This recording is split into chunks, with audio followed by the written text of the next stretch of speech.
Thanks, Carla. I feel like I'm coming home here. This is the third time I've been at Politics and Prose in the last 3 months, and I've never in my life promoted 2 books at once.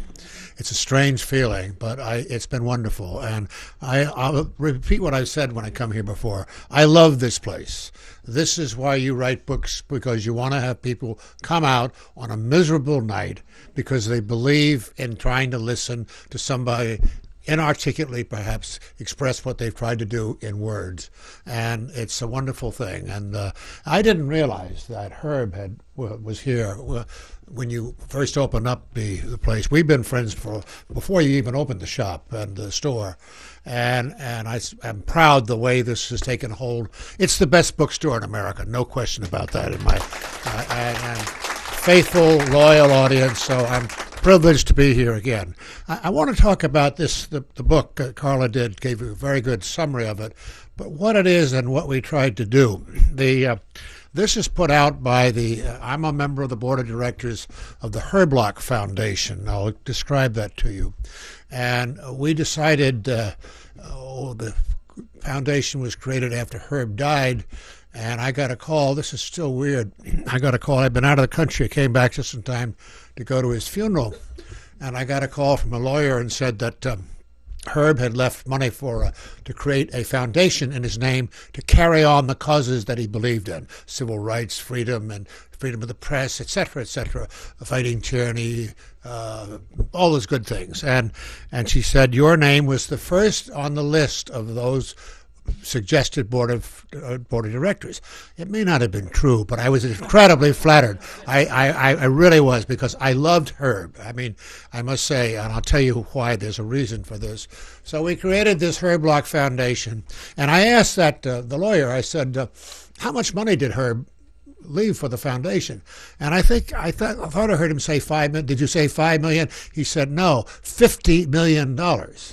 And I said, my God, Herb had worked on the Washington Post his whole life, to me at least, and so forth. And he got it all in Washington Post stock. I didn't get that one from the Grahams, because by then, when Herb was hired by Mr. Meyer, Catherine Graham's father, the paper wasn't making any money at all, so she started giving stock instead of paying money. We had printers retired as millionaires. Well, I came along a little too late to cash in on the good deal. But Herb took this money, and that's where the foundation money came from. And he left it to us, and we're giving away for the causes he believed in. That's what we do. And one of the things we had looked to remind people of who Herb was and to keep alive what he stood for was that he would be 100 years old this October 13th, just a couple of weeks ago, and that we've created a lecture for Herb. We give a big award for a cartoonist. We've had great speakers. Block came as a senator and spoke to us, and Sandra Day O'Connor, all kinds of. We had wonderful lecturers, and we give an award. That's a ceremony.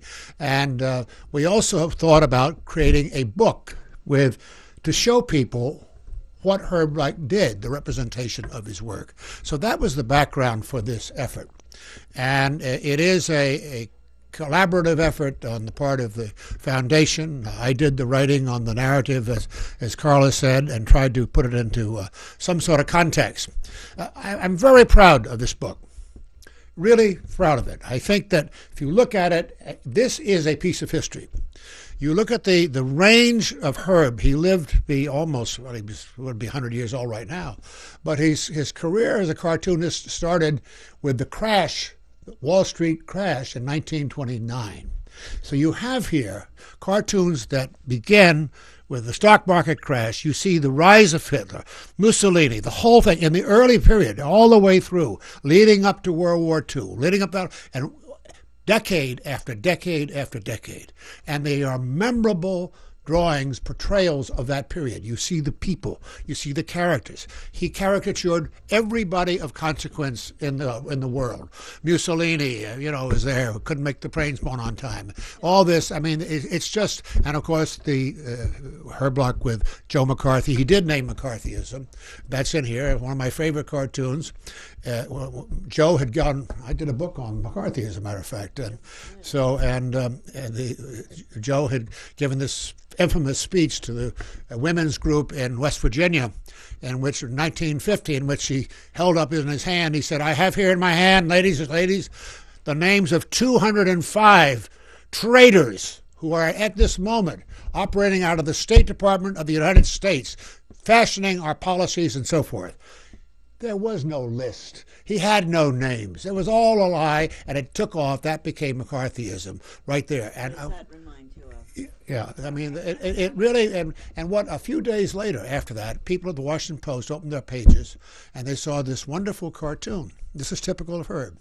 The Republican elephant is being pushed very reluctantly, warily, and by the Republican leaders pushing him forward, and in front of a series of 10 tar buckets with tar oozing down and tar, so forth, and the elephant says, "You mean I'm supposed to stand on that?" This great tier of tar brushes. The very top bucket was named McCarthyism. That's where the name is now part of the language and so forth. That was what Herb was so brilliant at. He had a genius for capturing a moment in time and making it a part of our history. I mean, it was an irreplaceable gift. And he did this decade after decade after decade. I found myself fascinated in this. As you said, there are 208, is it 18, I think, a DVD of Herb's cartoons, and there are 200 in the book here that you'll see that they go through from the beginning, right, in the early, chronologically, and I tried to write a sort of a narrative about who Herb was, and a sort of a capsule of the times, the Depression, the war, Vietnam, et cetera, civil rights, all the things that Herb was at the McCarthy period, fear, right up, and Herb died just a couple of weeks before 9/11. So you have an extraordinary range of history captured in these cartoons, drawings, whatever it is. And I really hope you will find it of interest. I am, as I say, very proud of it, and I think it is the kind of thing that will serve as a reminder. But I want to talk about Herb the man. Great cartoonist he was, fascinating background, boy from Chicago. It's so interesting that Herb was seen as this wild-eyed, unpatriotic, if it's not a comp liberal and so forth. He was an ardent patriot.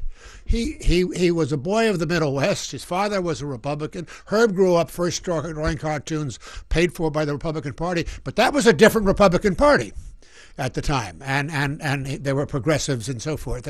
And Herb grew up in that venue and started right away. And you can look at the changes in his style in these cartoons as he goes from one to the other. But by the time when I came to Washington, which is, God help me, 1957 on the Star, I had never met Herb, but I knew him. My father was an ardent admirer of Herb's. Herb's cartoons, I was from New York.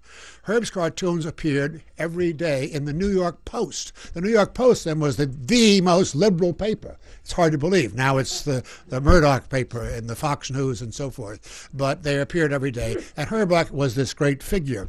So I met Herb when I was a young reporter, and he was very complimentary to the stuff I was doing on civil rights and so forth. And then when Ben Bradley hired me away from the Star to come to the Post in early 1969, we were on the same paper until till the end, as a matter of fact. And we were very, very close. But I'll tell you something I can't get over this right now. Every day around 5 o'clock, in front of my office, I'd see this figure standing there, sort of shucks, shy, holding up and he'd say, it was Herblock. He'd say, 5 o'clock. The deadline for the morning newspaper was 2 hours. And he'd say, hey, you got a mow? And he'd say, yeah, come on in, Herb. And he had in his hands 5 different sketches for cartoons for the next day. He did this every day. 5 different drawings, little rough papers, and he parceled them out like your playing cards. And it was a great tribute to you, because he wanted you to tell him what you really thought.